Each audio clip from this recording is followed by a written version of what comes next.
Barceló, y de todos conocidos. Es funcionario encargado del Archivo General de Ceuta, archivero diocesano de Ceuta, coronista oficial de la ciudad, miembro del Instituto de Estudios Ceutíes, académico correspondiente de la Real Academia de Nobles Artes de Antequera, académico numerario de la Academia Andaluza de la Historia, patrono y secretario de la Fundación Arzobispo Peteiro, consejero del número de Instituto de Estudios Campos Gibraltareños, delegado de la Asociación de Escritores y Artistas Españoles, Premio de las Artes y las Letras de Ceuta 2007, miembro correspondiente de la Asociación de Estudios Melillenses, académico correspondiente de la Real Academia Matritense de Heráldica y Genealogía, académico correspondiente de la Real Academia de Bellas Artes de San Telmo y académico correspondiente de la Real Academia de la Historia. No es poco. Que no es poco. Se ve lo mayor que estoy. Ante su inmensa labor investigadora, solamente vamos a citar aquí algunas de sus últimas publicaciones, como Mariano Ferrer Bravo, militar e historiador, Vive y descubre Ceuta, Tiempos de guerra, imágenes de paz, la iconografía militar de Bartolomé Ros, Apuntes para la historia de la prensa ceutí, el estudio Calatayud, fotografía y postales de Ceuta y Marruecos. De viva voz, historias de la Ceuta de siempre y el Palacio de la Asamblea. Para esta ocasión, José Luis nos va a presentar su trabajo Ceuta 1918, Apuntes para una crónica. Cuando quiera. Gracias. Buenas tardes. Cuando se diseñaron las jornadas, bueno, pues yo ofrecí, si querían que hiciera una visión general, una crónica, que casi podría haber dicho que es una crónica gráfica, ¿no? Porque, bueno, yo en los últimos años, efectivamente, una de las cosas con las que más trabajo es con la prensa y con la fotografía. Y un poco esta visión que yo les voy a dar de contexto para estos días es un trabajo fruto de revisar muchísima prensa. Realmente yo tengo este año varias conferencias sobre la misma época y les puedo decir que he revisado más de 12.000 referencias sobre Ceuta en prensa nacional del año 1918. Es decir, hemos pasado de que no podíamos hacer cosas sobre esta época porque no conservábamos la prensa local y ahora la prensa nacional nos inunda de noticias hasta el punto de que podemos hacer casi cualquier cosa. Y no solo son las noticias y es el texto, sino que también son las imágenes. Y eso es una cosa pues muy, muy atractiva.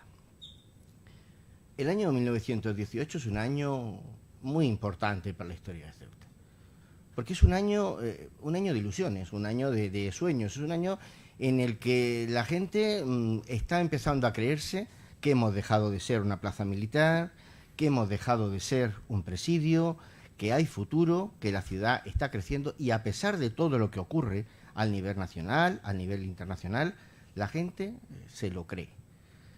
Esta era la Ceuta de 1918, exactamente de 1918. 1918 tiene una suerte en el mundo fotográfico local y es que tiene una sociedad fotográfica que solo hizo fotografías en 1918.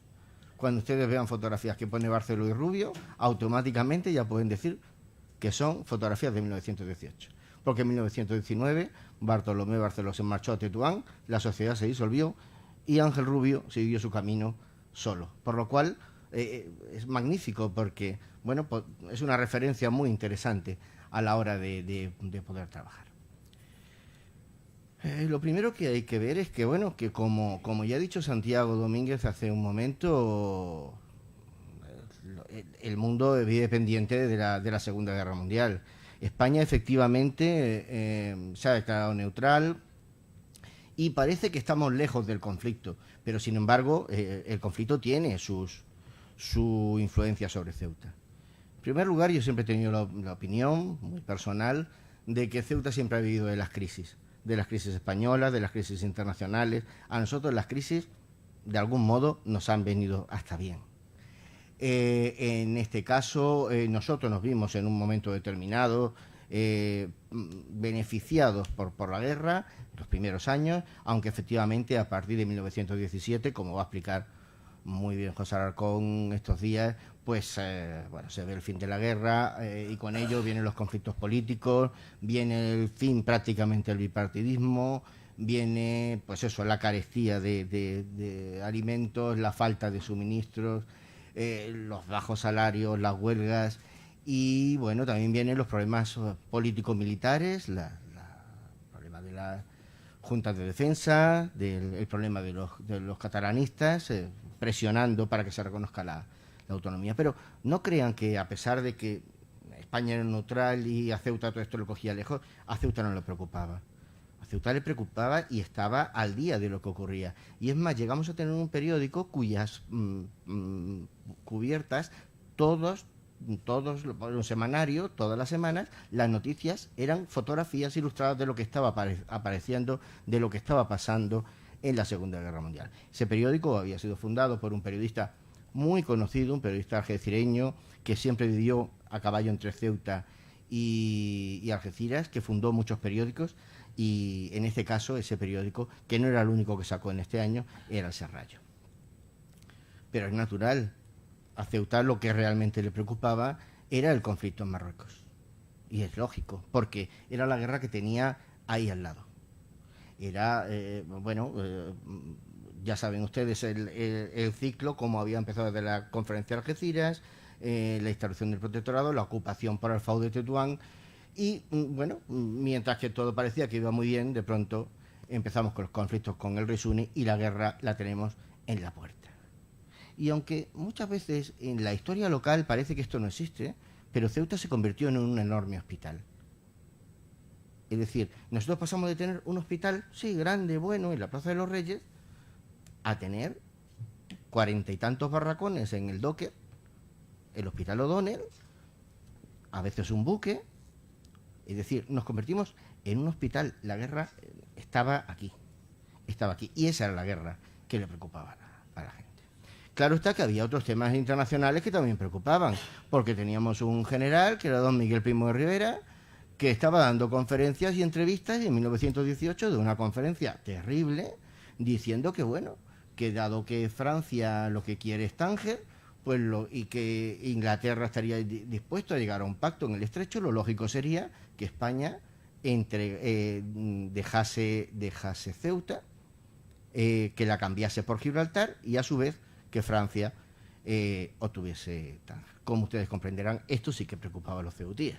Y bien, aunque no aparezca en nuestros libros, en nuestras crónicas, pero esto a los ceutíes de aquel momento, y se da uno cuenta cuando tiene acceso a la prensa, que esa no se cambia, eso no, es decir, la prensa está ahí, la prensa de cada día va quedando, se olvida, pero las noticias del día, de lo que preocupaba a la gente en ese momento, están ahí. ¿Y qué pasa en España? Pues claro, en España pasa todo eso que estábamos avanzando. La crisis política lleva a las elecciones, y aunque gana el partido de Eduardo Dato, no logra en todo el año formar gobierno. De hecho, se suceden cuatro gobiernos de los liberales, que van de García Prieto a Romanones, pasando por un pacto con Maura, que da la idea de cómo está España, de cómo aunque el bipartidismo se ha roto, los conservadores, los liberales en este caso, continúan. Pero todo eso todo esto que es el tema de José Alarcón siempre, lo traigo aquí por una cosa, porque yo quiero hablar de la ciudad, y esto va a tener su influencia en el Ayuntamiento de Ceuta. ¿Por qué? Bueno, el 1 de enero de 1918 es elegido alcalde Joaquín García de la Torre, un periodista, funcionario del Ayuntamiento, un liberal de toda la vida, pero un liberal que en el último momento, cuando está todo preparado para que gane Trujillo de nuevo la alcaldía, en el último momento se pasa del grupo de romanones de Trujillo a los liberales de García Prieto, y de pronto los 25 votos dan el vuelco, la mayoría. García de la Torre anuncia que va a votar con el otro grupo, y entonces Trujillo y los suyos no se presentan. Todo esto es un escándalo de marca mayor. La prensa dice que es una operación que ha orquestado don Julián Francisco de las Heras, el abogado monárquico y que había dirigido siempre el partido monárquico y que lo había hecho sobre todo para dejar fuera a Trujillo, para dejar fuera a Blon y naturalmente para dejar fuera al diputado, que también tenía. Claro, esto va a causar una guerra contra García de la Torre, que en el 1919 tendrá que dejar la alcaldía. La política local estaba muy dominada por el diputado José Luis de Torres Beleña. Nosotros en aquella época elegíamos un diputado con el distrito de Algeciras. Ese diputado era un periodista y abogado que tenía intereses en Ceuta y en Algeciras, que era editor de periódicos como El Norte de África, y este señor fue diputado ininterrumpidamente desde 1910 hasta 1923, durante 6 mandatos. Era prácticamente intocable. Él quitaba, él ponía, él dominaba. Claro, ¿qué ocurre? Que al entrar García de la Torre, para él, es decir, ha caído su grupo, sale Blon, que es su hombre de confianza, y en ese momento parece ser que Trujillo estaba alineado con él. De modo que José Luis de Torres va a estar viniendo constantemente, haciendo propaganda por lo suyo, y va a estar haciendo una política de zapa contra el alcalde, constantemente, diciendo que sí, que es un político, es un hombre de orden, es un hombre honrado, es un hombre bueno, pero es un hombre viejo, que ya no está para esto. Y va a intentar por todos los medios acabar con su alcaldía. Es cierto que la ciudad también elegía 3 compromisarios para elegir un senador, pero realmente los senadores de Cádiz brillaban por su ausencia. Si leen los trabajos de José Alarcón, jamás aparecen nuestros senadores, y solo en la inauguración del tren, aunque no viene casi en ningún sitio, el senador López Ordóñez estuvo en Ceuta. Estuvo en Ceuta y estuvo en la inauguración del ferrocarril Ceuta de Toán. Pero es la única vez que nosotros lo encontramos. De la administración militar ya nos ha hablado maravillosamente Santiago. Efectivamente, Francisco Gómez Jordana era un personaje que cuando llega a Ceuta tiene sus admiradores y sus detractores. En Ceuta tiene muchísimos amigos, porque efectivamente lo que ha contado Santiago es así. Él estuvo en Ceuta, él estuvo a cargo del grupo con el que trazó el mapa de Tetuán, que además ese grupo vivía en el Serrallo, vivía en el cuartel del Serrallo, pero él con su mujer y sus hijos vivían en la Plaza de los Reyes. Sus hijos fueron a los colegios de Ceuta y por tanto tuvieron un entronque en la ciudad, entronque que se renueva cuando él está a cargo del Estado Mayor de la ciudad. Pero también es cierto que él lucha con una imagen, es decir, si para Melilla Gómez Jordana es la gran figura militar, para nosotros había sido Alfau. Y nosotros teníamos un idilio con Alfau que hasta hoy ahí sigue. Es decir, que Alfau sigue estando presente en nuestro callejero, en nuestra historia, y era difícil romper.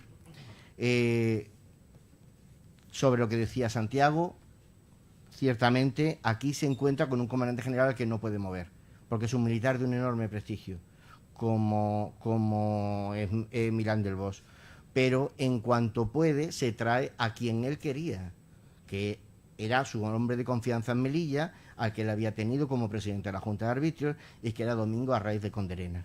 Domingo Arraiz de Conderena se lo trae primero de general segundo jefe de Milán del Bosch y luego después como comandante general. En el año 18 él es el comandante general, y bueno, él dejará Ceuta en 1919 para dar paso a Fernández Silvestre, con enorme dolor de la población, una cosa desmesurada en la prensa y demás. Y aunque él fue siempre muy querido por la ciudad, también es cierto que pasó malos momentos, entre otras razones, porque bueno, en un año tuvo 3 generales segundo jefe, porque nadie quería aceptar la plaza de segundo jefe de Ceuta. Pero ya digo, es un personaje muy interesante de la historia dentro de la historia de esos años de la ciudad. ¿Qué papel tenemos nosotros en ese momento en el protectorado? Bueno, nosotros tenemos, en primer lugar, Si ya hemos dicho que el problema para Francia y en general para el protectorado estaba en los puertos, que Tánger no había quedado ni en manos de Francia, pero tampoco en manos de España, que era zona internacional, Ceuta va a ser el puerto del protectorado. La entrada y salida, el vestíbulo para todo. Pero es que nosotros teníamos un puerto infernal. Es que el año 15, cuando llega Jordana a Ceuta, se queda aterrado de que todavía tenga que desembarcar por medio de una chalupa en el muelle de comercio. Pero es que seguíamos en las mismas. En el año 15, cuando él llega, es el que hace que den el gran impulso al muelle de la Puntilla. Y por ahí empieza. Es decir, hace falta un puerto y esa es la primera reivindicación de la ciudad. Claro, otro problema, el resto de las comunicaciones. Eso era la Almadraba en 1914. No teníamos carreteras de comunicación. Era otra cosa que había que emprender. Y luego estaba el tema del ferrocarril. Efectivamente, el ferrocarril era una aspiración antigua. En principio va a costar mucho, como ha contado Santiago, el que la colonizadora se encargue de la obra, de que, bueno, de luchar contra los elementos. En febrero del año 18 está a punto de irse todo al garete porque los temporales se llevan, bueno, puentes y vías. El ferrocarril se va a inaugurar en dos fases. Una primera, el ferrocarril Ceuta-Medic, el 21 de febrero de 1918, que lo vemos en esa fotografía, Jordana inaugurándolo. Y el 17 de mayo de 1918 ya se hace la inauguración oficial ya del Ceuta-Tetuán, para la que efectivamente viene el infante Don Carlos, lo inaugura con el Jalifa y bueno, pues es un hervidero, es una noticia que va a dar la vuelta a España y al mundo y que va a poner las fotografías de nuestra ciudad en todas partes. Luego volveremos a hablar de ello por el tema de las visitas, de lo que significa de promoción para la ciudad. Ahí tienen la inauguración en la estación de Tetuán arriba y abajo la de Ceuta ese día. Otro papel que teníamos nosotros era el de hospital, ya lo he dicho. Y esto era una cosa que preocupaba muchísimo a la ciudad. Que preocupaba muchísimo porque el hospital central, tarde o temprano, iba a tener que ser demolido porque estaba en el centro de la ciudad, porque ya no cumplía las normas higienistas al uso. Y segundo, porque había una reivindicación de la población, que también una reivindicación de sus políticos. Y era convertir el hospitalito de los presos, el hospitalito de Jesús María José, en un hospital civil. Y eso, desde que en el año 11 el presidio cierra sus puertas, pues es una reivindicación. El problema era que se quería conseguir y no se podía porque era del patronato del arzobispo de Toledo, tenía unas normas y era necesario, no se podía donar a una institución. Con lo cual el ayuntamiento tuvo que mediar para que se lo quedara Cruz Roja, que era la intención de todos desde un primer momento. Pero también hubo una preocupación muy grande en el año 1918 y fue un Real Decreto que llegó a finales de noviembre, en el cual se estableció una prisión central en el cuartel de Poniente del Hacho. Esto dejó a la ciudad totalmente chocada. Los políticos discutieron en el ayuntamiento muchísimo este tema y al final, bueno, aquello terminó siendo nada porque realmente la prisión que salió de ahí fue una prisión militar y realmente no. Pero la oposición de los políticos locales fue dura. Como digo, hay una serie de iniciativas locales ya en este momento. La ciudad se está moviendo, la ciudad crece y la ciudad se mueve, porque la ciudad ya no es la ciudad sometida al poder militar y la ciudad empieza a tener opinión y eso se nota. Entonces, en este sentido, la Cruz Roja fue una institución muy importante en este año. Cruz Roja se había organizado en Ceuta en 1893 por un farmacéutico que se llamaba Miguel Ortiz.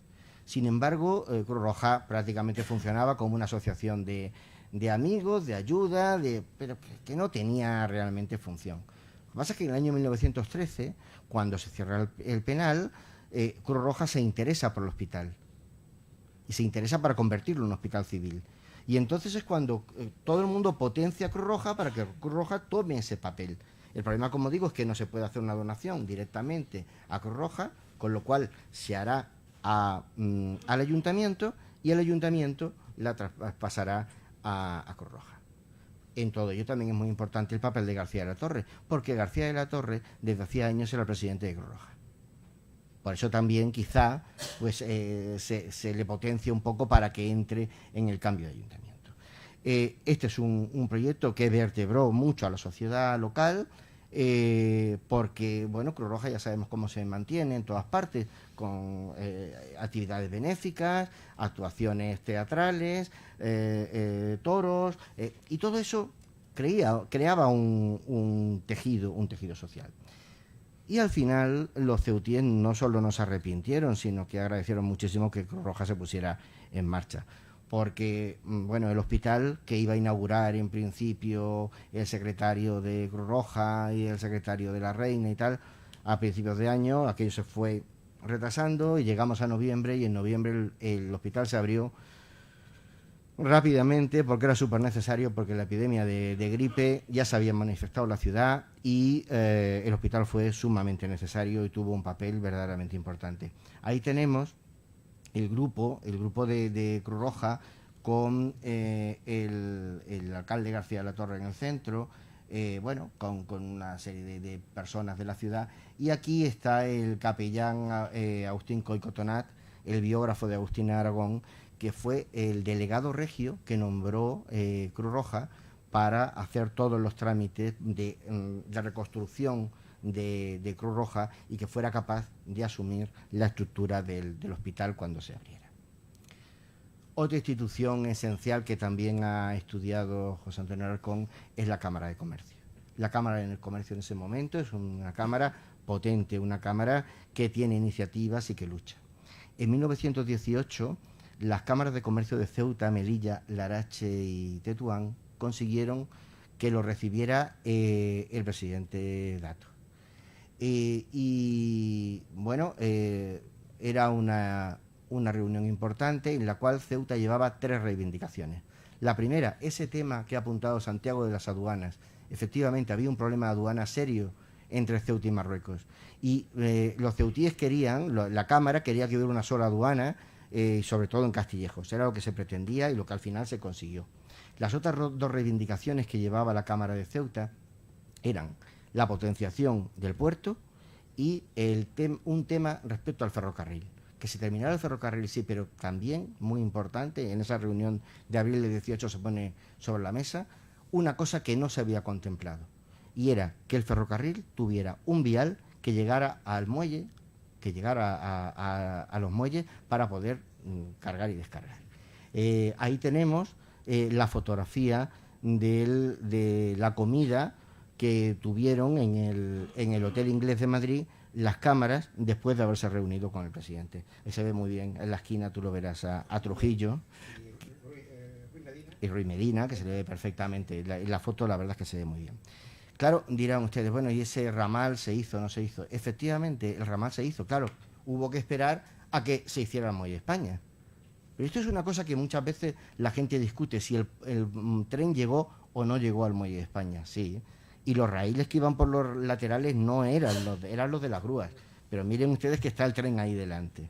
Esta es la única fotografía que yo he conseguido del tren en el Muelle España. Es una fotografía de un viajero que pasó por Ceuta en el año 1934. Lo que pasa es que la suerte es que es una placa en cristal, y las placas en cristal permiten unas ampliaciones, porque esto es un detalle de la placa. Y en el detalle de la placa, fíjense ustedes la calidad que tiene. Es una foto, bueno, que es la primera vez que la pongo en una conferencia, porque me parece una foto interesante para hoy. Estamos hablando de política local, y en política local, bueno, pues es el ayuntamiento el que hace y deshace, y el ayuntamiento, que en ese momento estaba en la calle Real, en la casa de Secades, la casa de las columnas, que la tienen ahí, se ve con la bandera en el balcón. El ayuntamiento entonces estaba en obras, las obras iban como podían. El año 1918 fue un año difícil porque no había suficiente dinero, porque Escriña, el ingeniero Escriña, que era el que estaba a cargo de de la empresa constructora del ayuntamiento había dado unos presupuestos terribles por el tema de la piedra, de la fachada, y bueno, y tuvieron que optar por una cosa pues mucho más modesta. El alcalde pues es don Joaquín García de la Torre, que lo tienen ahí, y el secretario, en esa época los secretarios son todopoderosos, son los jefes de personal, era don Julio González Marco, que lo vemos ahí despachando con el alcalde. Ellos fueron, bueno, dos piezas angulares de lo que se quería hacer, sobre todo don Joaquín García de la Torre era un hombre muy preocupado por la ciudad y por la vida de ciudad. Como buen algecireño, lo que a él le gustaba era la fiesta, eran los toros, era el teatro, era el cine, eran los cabarets, los hoteles y ese tejido.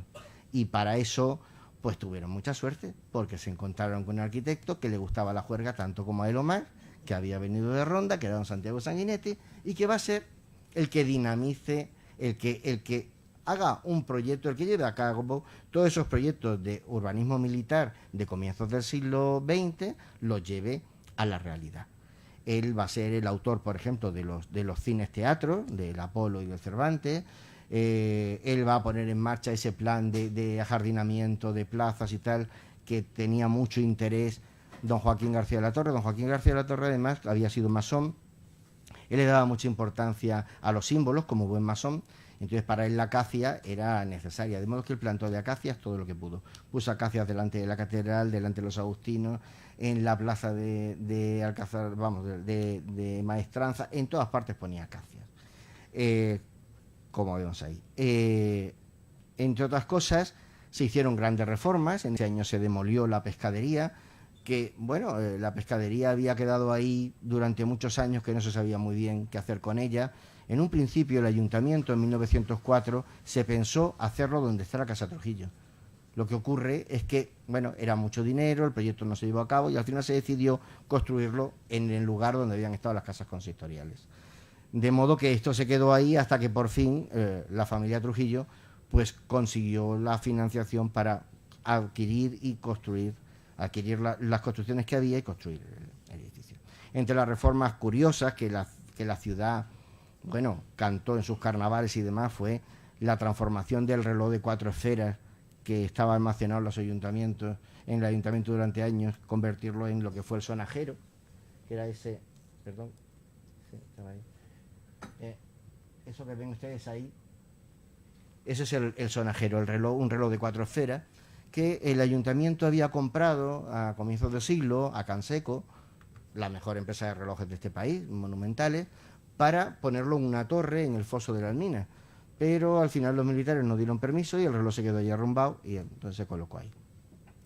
Y bueno, ya en ese momento, en el año 18, es el primer momento en el que yo detecto que se utiliza por muchos concejales en el ayuntamiento la palabra turismo. Ya se piensa en el turismo. ¿Por qué? Porque nos hemos convertido en ciudad de paso. Y en esa ruta nosotros queremos que la gente se quede en Ceuta, de paso hacia Tetuán, de paso hacia Larache, Tánger. Y entonces es importante el tema de los hoteles. Ahí tienen ustedes el hotel de moda en ese momento, que es el Hispano Marroquí, que además en los bajos tiene el mejor cabaret de la ciudad, que es el Cursal, lo cual ayuda mucho para que bueno, la gente se mueva más por el hotel. Y bueno, nuestro arquitecto lo que sí se dedica mucho es a la vivienda privada. A la vivienda privada, con una serie de modelos que van desde el eclecticismo al modernismo. Es una arquitectura no excesivamente lucida, no grandes materiales, pero bueno, por lo menos son casas mucho más habitables. En esos modelos que habían surgido a finales del siglo XIX, pues bueno, que eran mucho más agradables. Pero como se ha dicho en los últimos años mucho, en estos años todavía, primero el crecimiento de la ciudad todavía es mesurado, pero ya tenemos unos graves problemas de vivienda y esos ayuntamientos no los van a atajar y no los van a saber atajar. Y desde luego no será Sanguinetti el que lo haga. Se empezará tímidamente con Gaspar Blain y bueno, habrá que esperar mucho para que haya una política de vivienda razonable en la ciudad. La calle también se ha convertido en un espacio para el homenaje público. Y es curioso porque en ese momento, los personajes de la ciudad que caen en la guerra, los hijos de Ceuta como Diego Pacheco o Abraham Coriat, pues se les da su nombre a una calle, no sin ciertas polémicas en los ayuntamientos, no crean, no todo el mundo está de acuerdo, y algunos políticos que habían sido muy apreciados por la ciudad y sobre todo por los liberales, el caso de Gumersindo Azcárate. Azcárate, un político muy avanzado y que por mucho que ha querido durante 40 años el régimen que desapareciera el nombre, lo único que consiguieron fue cambiarle el acento, pero aquí nadie decía Plaza Alcázar de Toledo jamás. Azcárate ha permanecido invariable durante todo el siglo. Y es curioso que se encargan placas para rotular las calles pues a Farinetti en Valencia, que la casa todavía existe, ¿no? Hay un tema que yo no puedo dejar de tocar porque ya saben que una de mi línea de trabajo es la Iglesia, y en este año ocurre una cosa importante. Ha muerto el obispo de Cádiz y administrador apostólico de Ceuta, que es Rancés. Y de una forma muy curiosa aparece una campaña por la Liga Africanista para defender que vuelva a haber un obispo para Ceuta. No fue, como hemos creído durante años, un problema local, no. Matías Carmona defendió la tesis de un nuevo obispo para Ceuta de la mano de la Liga Africanista a la que representaba en Ceuta. Es cierto que la Liga Africanista de ese año, en el que se discuten esas reuniones, en las fotos, una de las personas que aparece, este señor con barba, es Milán del Bosch, que acaba de dejar de ser comandante general de Ceuta, y Alfao, que está ahí. Es decir, que es que en la Liga Africanista hay gente que conoce muy bien Ceuta, y ellos luchan por un obispo para Ceuta. Y entre otras cosas hay un abogado carlista, un diputado, que es Dalmacio Iglesias, que va a ser el defensor a ultranza del obispado. Aquí va a haber una lucha. Agustín Coicotonat va a hacer unos artículos terribles en contra, diciendo que Ceuta no tiene capacidad para tener obispo, y Manuel Miranda Moreno, canónigo de la Catedral de Ceuta y presidente de Cruz Roja, va a ser el que ataque lo contrario. ¿Qué pasa? Bueno, pues que en ese momento es una de las razones por las que se para el nombramiento del obispo de Cádiz, porque no se sabe cómo hacerlo. ¿Y qué ocurre en ese momento? Ocurre esto. Ocurre que aparece por Ceuta el nuncio de su santidad en España, Monseñor Ragonesi. Monseñor Ragonesi, una de las cosas que viene es para ver bien realmente qué pasa en Ceuta. Lo manda el Papa y viene con dos personas muy notables. Uno de ellos es el obispo de Barcelona, Monseñor Rey, y el otro es el fundador del Colegio de los Agustinos, es Bernardo Martínez Noval. Bernardo Martínez Noval, que es un personaje que también está por estudiar, que luego después sería obispo de Almería. Este hombre, que es esencial en el nombramiento en conseguir el Colegio de los Agustinos, es la persona de confianza en Ceuta de Gómez Jordana. Gómez Jordana, cuando viene a Ceuta, no se hospeda en la Comandancia General, se hospeda en el Colegio de los Agustinos. Cuando viene el nuncio, se hospeda en el Colegio de los Agustinos. En la visita vemos, sí, muchas fotos del nuncio, pero no vemos por ninguna parte ni a Martínez Noval ni a Rey, que están negociando en el Colegio de los Agustinos. Por eso también los documentos que quedan en el colegio, cuando muere Jordana, algunos de los cuales se han publicado en los últimos años. Todo esto da por resultado que al final se decida que se va a nombrar un obispo para Cádiz, que será administrador apostólico de Ceuta, pero con una cierta independencia, que va a ser López Criado. Esta es una visita muy notable, que él va primero a Melilla, luego a Ceuta, y es una visita, la del nuncio, que también ocupa columnas en periódicos nacionales e internacionales y muchísimas imágenes. Otra de las preocupaciones del futuro de Ceuta es la industria. La única industria que la ciudad tenía era la derivada de las almadrabas y la de la pura subsistencia, una industria muy menor.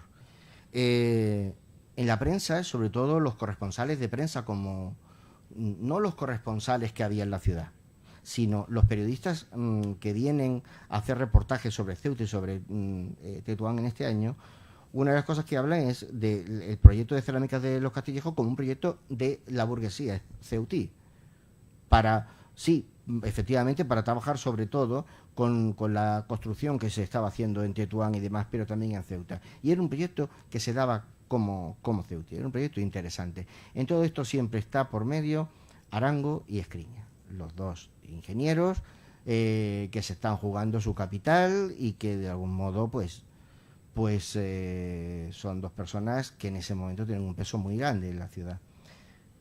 Arango va a hacer un astillero. Él tiene las oficinas de la constructora del puerto en esas casitas que todavía existen en la carretera de San Amaro, que están un poquito por debajo de la carretera, pues ahí tiene las oficinas. Y por delante va a hacer un astillero, y de ese astillero va a salir el bergantín Goleta Rosendo, un bergantín Goleta de 3 palos, una embarcación importante, y el remolcador Arango, que saldrán de este astillero. Bueno, también todo esto tiene una parafernalia de homenajes, con decoraciones, porque estamos en una época en la que hay medallas para todo. Esto es una cosa continua. A don Joaquín le gustaban muchísimo las medallas. De hecho, yo cuando trabajé en la Historia Cruz Roja, tocábamos a una docena de medallas mensuales, porque le gustaba una medalla un montón. Para ir, centrando un poco, habría que decir que la educación, tanto pública como privada de la ciudad, pues seguía siendo muy deficiente. Es cierto que la burguesía tenía resueltos sus problemas desde que había aparecido primero el Colegio de la Inmaculada a finales del siglo XIX, pero después el Colegio de San Agustín.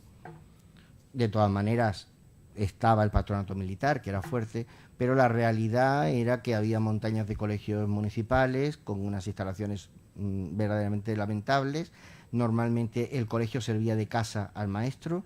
Cada 2 por 3 la ciudad no pagaba y por lo tanto estaban cambiando constantemente de edificio y era lamentable. Sí es cierto que había iniciativas curiosas, como que manteníamos una escuela hispano-árabe y que en ese año también teníamos una escuela de árabe que tenía un buen nivel, pero eran proyectos verdaderamente pobres. En cuanto a la cultura, pues más que cultura lo que teníamos eran aspiraciones culturales, porque lo que era cultura brillaba por su ausencia. En primer lugar, el grave problema de la cultura y de la educación era reivindicar más escuelas y más maestros. Sí, se vendía muy bien el proyecto de las escuelas de la calle Solís, pero era un proyecto raquítico y no llegaba. Había 2 peticiones que ese año salieron varias veces en las actas del ayuntamiento. Una fueron las del instituto, que eso era constante, y la otra era de una escuela de artes y oficios. Una reivindicación que, por ejemplo, el primer cronista, Antonio Ramos Espinosa de los Monteros, había tenido durante años. Teníamos un archivo biblioteca municipal, pero que no abría normalmente nunca. El archivero bibliotecario era además el corresponsal de La Vanguardia, que es lo que realmente le interesaba, y realmente pues él iba cuando no tenía más remedio al ayuntamiento, iba un ratito, realmente hacía de asesor del alcalde en muchísimos temas, y vivía, pero abrir poco. Y luego el resto de bibliotecas que teníamos, pues eran bibliotecas privadas. Estaban las bibliotecas de los casinos, que solo eran para los socios de los casinos, y por tanto hombres y mayores de 18 años, y las bibliotecas militares, separadas por clases. O sea, había bibliotecas para soldados, para suboficiales y para oficiales, a la que tampoco tenían los jóvenes, y que lo necesitaran, tampoco tenían acceso a ellas. Es decir, esa era la realidad de las ciudades de provincias de todo el país. Y, naturalmente, había una carencia total de museos, de instalaciones culturales y demás. Ahí tenemos, por ejemplo, la biblioteca del Casino Africano o una de las bibliotecas del Cuartel de la Reina. Esa creo que es la de suboficiales.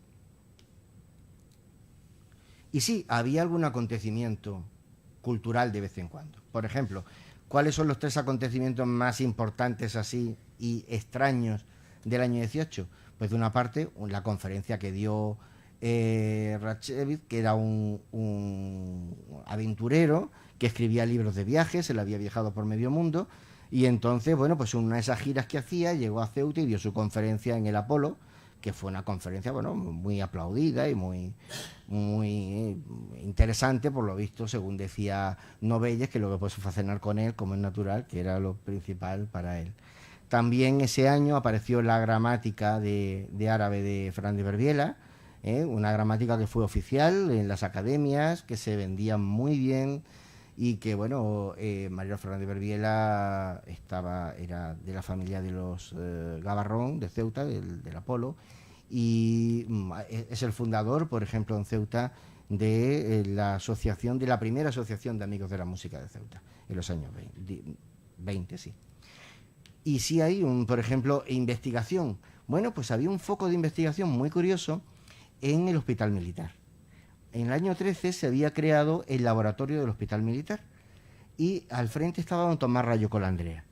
Y don Tomás descubrió un caso de fiebre africana en la señora de un militar de Ceuta, y el caso, pues fue noticia. Él lo publicó en la revista de Sanidad Militar en Madrid, y bueno, pues es un artículo muy curioso en el que él defendía que había que crear laboratorios y que había que crear centros de investigación en los hospitales para poder desarrollar ciencia. Pero realmente aquel año la cultura estuvo en torno a un acontecimiento, que son los Juegos Florales. Los Juegos Florales en Ceuta fueron un poco luego como en nuestra época las ferias del libro. Cada 3 años había unos primeros Juegos Florales. Siempre eran los primeros. En este caso fueron los primeros porque eran los hispano-marroquíes. Esto también permitía reciclar la reina de las fiestas, que la reina de los Juegos Florales del año 12 fue la misma que la de 1918. Yo me volvía loco y yo decía, esta señora o cambia y engorda, o de una foto a la otra, o esta foto, hasta que por fin aclaré el tema, y es que fue reina de las fiestas de las dos. Los Juegos Florales del 18 tuvieron de organizador a José Guerra Lázaro, y naturalmente por medio, como es lógico, porque él la presidía, la Asociación de la Prensa, y de mantenedor vino el criminalista más famoso de aquel momento, que estaba muy de moda. Era como esos abogados estrella que tenemos hoy, jueces estrella, pues ese era Gerardo Doval, que salía en todas las portadas de los periódicos. Los Juegos Florales de Ceuta salieron en todos los periódicos nacionales. Ahí tenemos en la cubierta del Fígaro a la señorita África Álvarez Ardanuy. Y bueno, pues terminaron con una serie de recepciones y de actos en Tetuán, al cual fue toda la corte de honor. Ahí vemos en la fotografía en el centro a Cerdeira, a Clemente Cerdeira, y bueno, pues están todas las señoritas bien de la ciudad. En esta concretamente es del Palacio del Bajá, pero tenemos fotos de los distintos actos en los que aparecen pues todas las asistentes. La vida de la sociedad local era ir todas las tardes o al teatro o al cine. Había mucho teatro de aficionados, había grupos de aficionados que actuaban, tenían giras por Andalucía, sobre todo los grupos que dirigía Florencio Arcos, tanto la farándula como el grupo Los 13, que era un actor importante, que luego terminó teniendo un garaje y una carpintería allí en la calle Linares, me acuerdo de él perfectamente, y luego venían muchas compañías nacionales. Bueno, pues las que vinieron aquel año más importantes fueron las de Catalá y Torner, la de Arturo Buixens y la de Luis Blanca, que bueno, que tuvo bastante mala crítica. Y eso sí, pues cada 2x3 había un grupo de ceutíes que representaban alguna cosa, sobre todo cuestiones benéficas, como este cuplé de la maja aristocrática en beneficio del Hospital de la Cruz Roja, pero que tenemos fotografías en todos los periódicos ilustrados españoles, desde el Mundo Gráfico hasta Blanco y Negro, es decir, tengo fotos para aburrir de las niñas que cantaron el cuplé. En ese momento, naturalmente, la afición principal de este país eran los toros. Aquí había una comunidad campo-gibraltareña muy grande y algecireña más, y aquí no se había conseguido nunca una plaza de toros decente. Casi todas las plazas de toros que tuvimos en el 19 fueron instalaciones muy provisionales y malas. En el 18 García de la Torre aprovechó, dio una magnífica subvención, se enteraron de que los barrios cambiaban la plaza y compraron la plaza de toros provisional de los barrios, se lo trajeron para Ceuta y se inauguró una feria taurina en agosto del 18 bastante decente, de la que dicen que lo mejor fue el cartel, que lo tienen ustedes ahí, ese es el cartel inaugural de la plaza. Bueno, la plaza existió hasta el año 23, tuvo momentos bastante buenos, pero fue cayendo poco a poco en el toreo de aficionados, porque el ganado era malo, los toreros que venían tampoco eran muy buenos, pero sí se vieron figuras como por ejemplo Antonio Calvache, y bueno, en un año después, en 1919, en la Plaza de Toros de Ceuta reapareció el gallo, reapareció Rafael el Gallo, que fue un acontecimiento nacional y salió en todas las fotos de él. Lo que sí es verdad es que algunos gremios el tema de la Plaza de Toros les vino muy bien. Por ejemplo, los coches de punto tuvieron que hacer una tarifa especial para ir al Llano de las Damas, porque el éxito era tal que, bueno, y había que sacar dinero. Y sobre todo los fotógrafos. Los fotógrafos y el principal, Bartolomé Ros, que entonces era un chaval, descubrió que lo mejor que se podía hacer es lo mismo que hacen los fotógrafos en los cruceros ahora mismo. Él se iba con su cámara, en cuanto paraba la lidia, se bajaba al ruedo, hacía fotos de los tendidos, echaba a correr, las revelaba y las vendía a la puerta. Y aquello era un negocio fantástico. Hay fotos de Ros y de Rosy Ponce de los tendidos con toda Ceuta. Ahí tenemos al hijo del alcalde, pero vamos, de estas tenemos Bertucci en los tendidos. Yo tengo para hacer un documental sobre personalidades de Ceuta en los tendidos de la Plaza de Toros. Y ese año es un año en el que, gracias a la prensa ilustrada nacional, se da uno cuenta de que el deporte en Ceuta era importantísimo, muy notable. Primero teníamos un establecimiento especializado en deporte, que era el Guadarnés, que estaba en la calle Duarte. El Guadarnés tenía absolutamente de todo, tenía hasta palos de golf. No sé dónde los empleaban, pero los tenía, porque el Guadarnés quebró y conservamos los inventarios de todo lo que tenía. Tenía ropa deportiva de todos los deportes. Y es cierto que la ciudad mantenía en aquel momento 2 trofeos de pruebas ciclistas, que había carreras de cintas, que la hípica estaba en plena eclosión, y eso era bastante normal.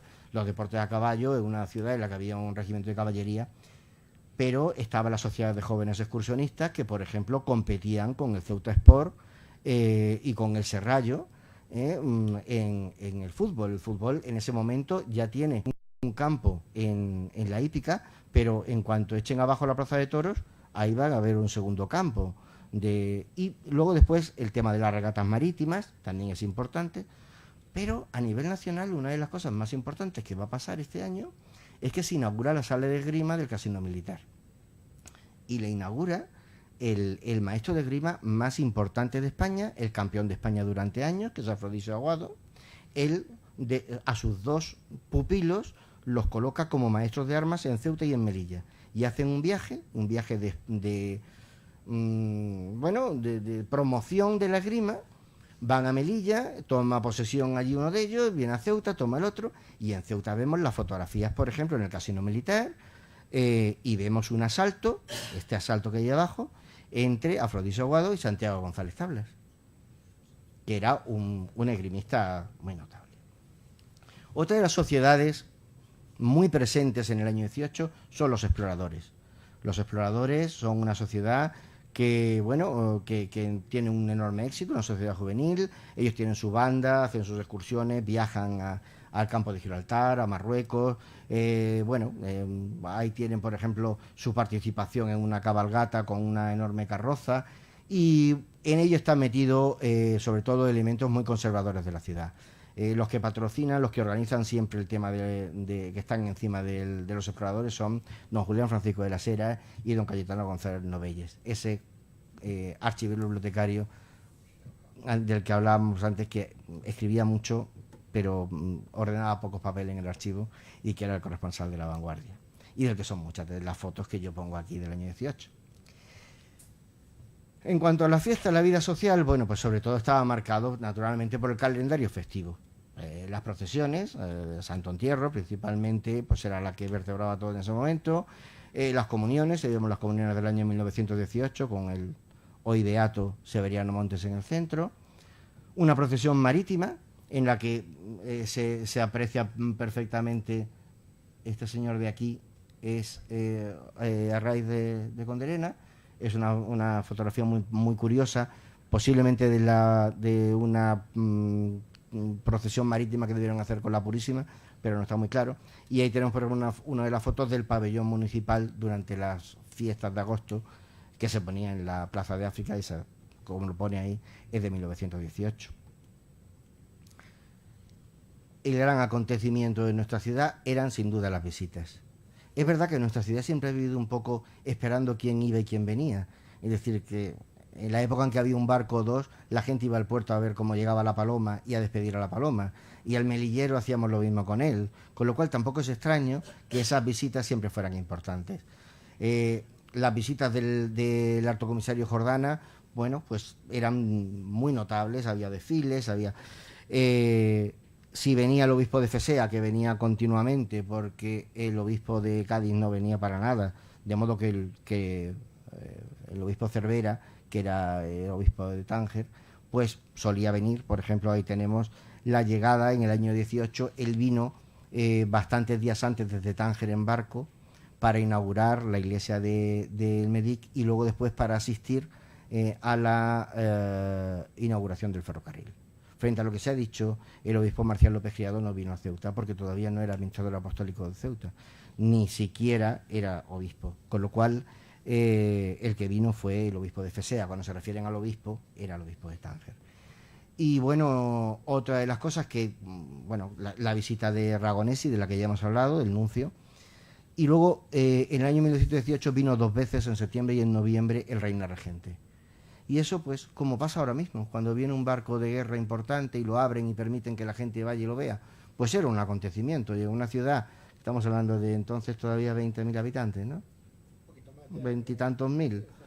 Pues esto era un acontecimiento, como ustedes pueden suponer, verdaderamente notable, porque además era algo que nunca habían podido disfrutar porque no teníamos muelle. Porque es que los barcos no... Es decir, esto es fruto de que ya la puntilla está terminada. Y el muelle de la puntilla ya permite que vengan unos barcos de un calado importante.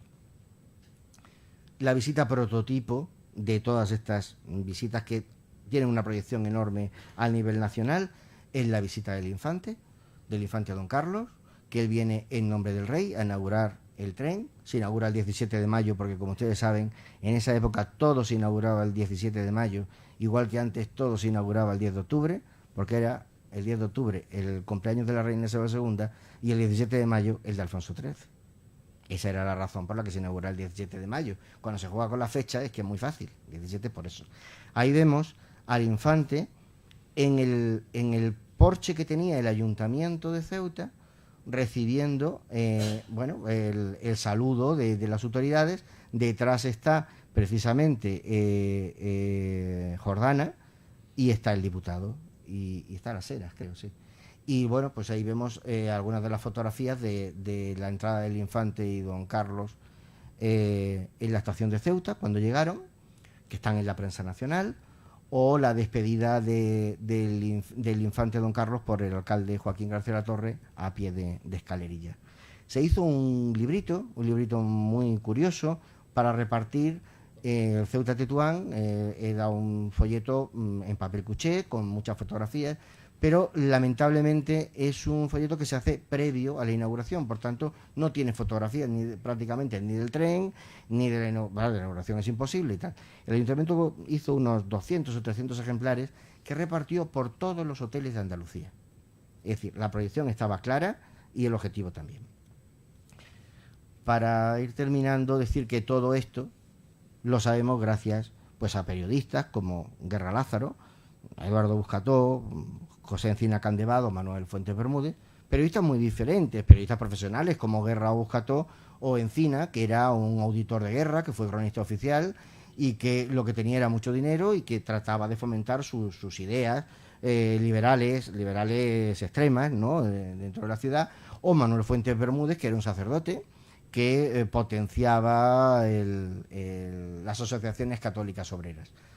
Periódicos, pues estos son algunos de los periódicos que salían en 1918. No son todos, había más. Falta ahí, por ejemplo, Mauritania, falta El Arriete, eran muchísimos.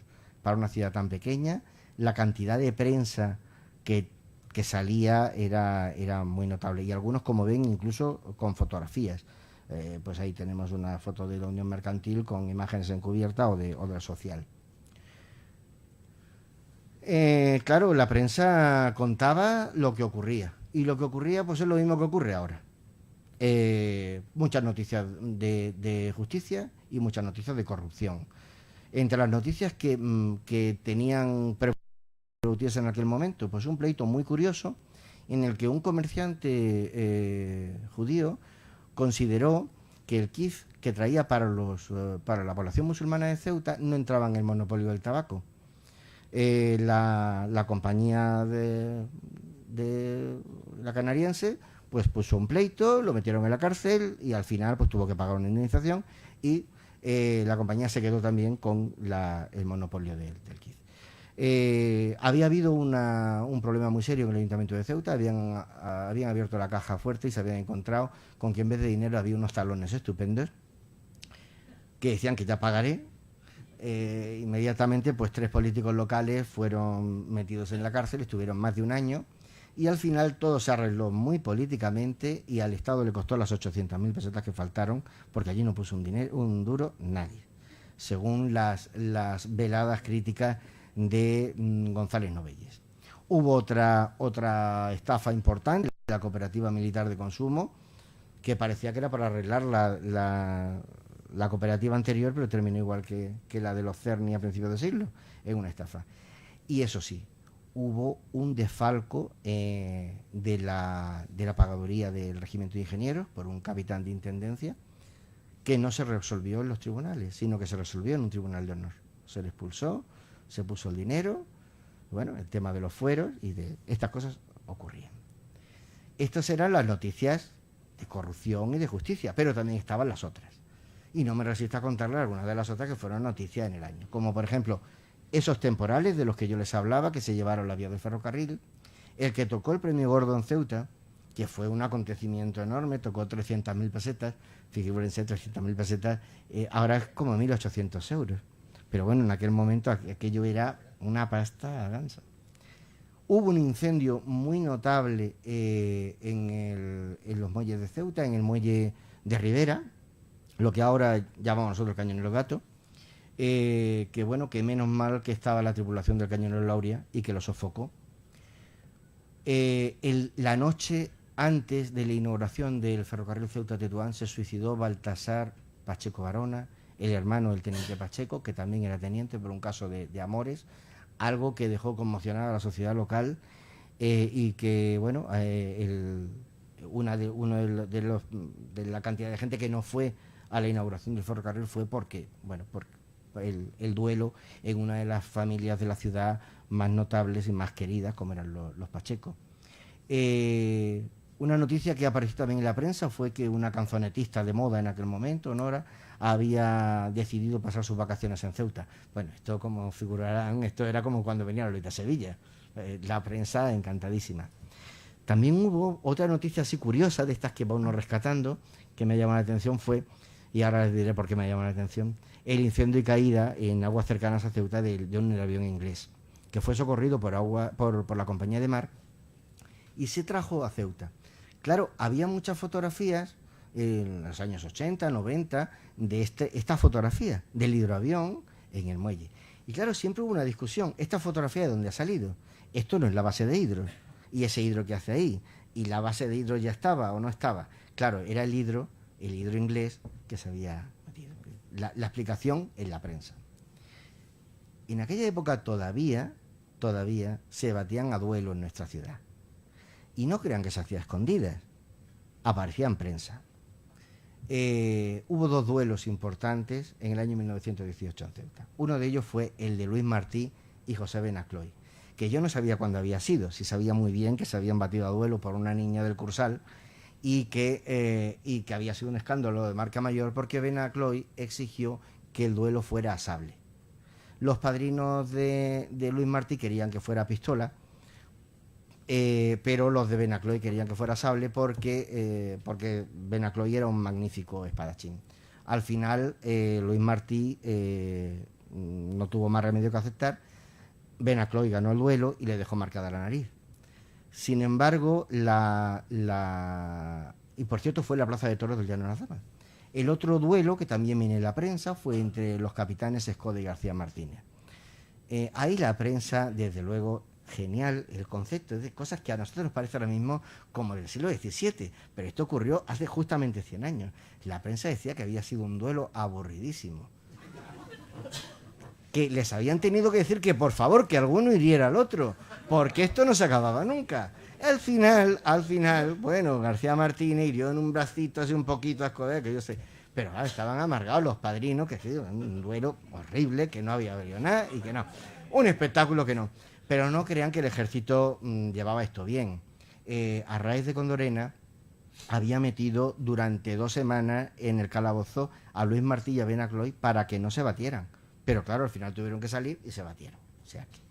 Y por último, una de las noticias más importantes del año fue la muerte de Gómez Jordana. Gómez Jordana, que había dejado un enorme pozo en la ciudad, cuando muere, pues efectivamente, claro, primero viene el jefe del Cuarto Real, que es el general Huertas, a presidir el entierro, viene desde Madrid, entra por Ceuta. Claro, el alcalde de Ceuta preside con las autoridades el entierro en Tetuán. Las fotos están. Es curioso porque, por ejemplo, Jordana Hijo, cuando publica las fotos en La Tramoya, en el libro que habéis mencionado antes, no sabe quién es el personaje que está en el centro, que es García de la Torre. Pero claro, él conoce a los militares, pero no sabe. Y entonces aparece. Y es una de las noticias. Y bueno, pues decir que 1918 terminó bastante mal. Fue un año muy duro porque en los últimos meses del año la gripe ya estaba asolando la ciudad. La Iglesia fue la que tomó el papel más beligerante en esto. Suspendió la novena de la Purísima a principios de diciembre y la Misa del Gallo, y en la prensa salieron las críticas más terribles que se habían publicado nunca contra el queridísimo Dean Macron, diciendo que era un prepotente y que qué se creía, que la gente se iba a morir porque fuera a la Misa del Gallo. O sea que, pero la Iglesia dijo que no, que aquello no se abría. Los teatros, los cines, los casinos también cerraron durante días, hasta que al final decidieron en los últimos días del año abrir. El fin de año se celebró principalmente en el Teatro del Rey, con una actuación de La Farándula, que dirigía Arcos, y el trío Liberaos, que actuó en el Apolo. Y como gran novedad, el año 18, o sea, muy a lo madrileño, la crónica de González Novelle dice que se repartieron uvas en bolsitas. O sea, como en Madrid, una cosa... Pero ya digo que el año terminó bastante mal.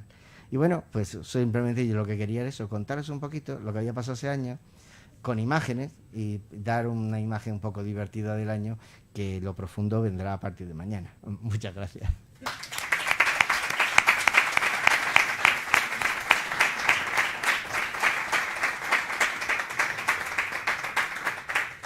Bueno, José Luis, mi enhorabuena por tu brillante exposición. Queda el turno de preguntas para el público.